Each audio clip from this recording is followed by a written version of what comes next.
Queen Elizabeth II, a name synonymous with continuity, resilience, and an almost superhuman capacity for wearing the most exuberant hats, has graced the British throne with unparalleled dignity and poise for over 7 decades. She witnessed 14 British prime ministers, from the eloquent Winston Churchill to the ever-bumbling Boris Johnson, and she did so with a knack for keeping a stiff upper lip, even when the tea was tepid and the scones were less than fluffy. Her Majesty's reign began at the tender age of 25, when most of us are still mastering the art of cooking pasta without it sticking to the pot. With the sudden passing of her father, King George VI, Elizabeth was thrust into the spotlight, a reluctant star in a glittering saga of pageantry, diplomacy, and the occasional royal scandal.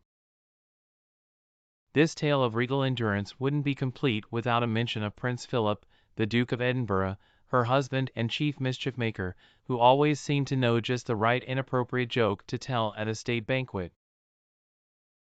Together, they navigated the choppy waters of the 20th and 21st centuries, balancing tradition with the unrelenting march of modernity like a pair of seasoned gymnasts on a very high, very wobbly beam.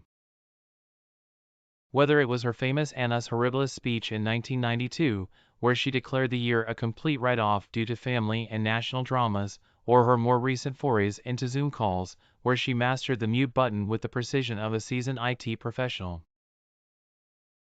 Elizabeth II has always been the epitome of British grit and grace. Her tea may have occasionally gone cold, and her corgis might have had more royal audiences than some of her subjects, but Queen Elizabeth II remained a stalwart figure of stability in an ever-changing world. To many, she wasn't just a monarch, but a resilient grandmother figure, whose handbags probably contained more life advice than Werther's originals.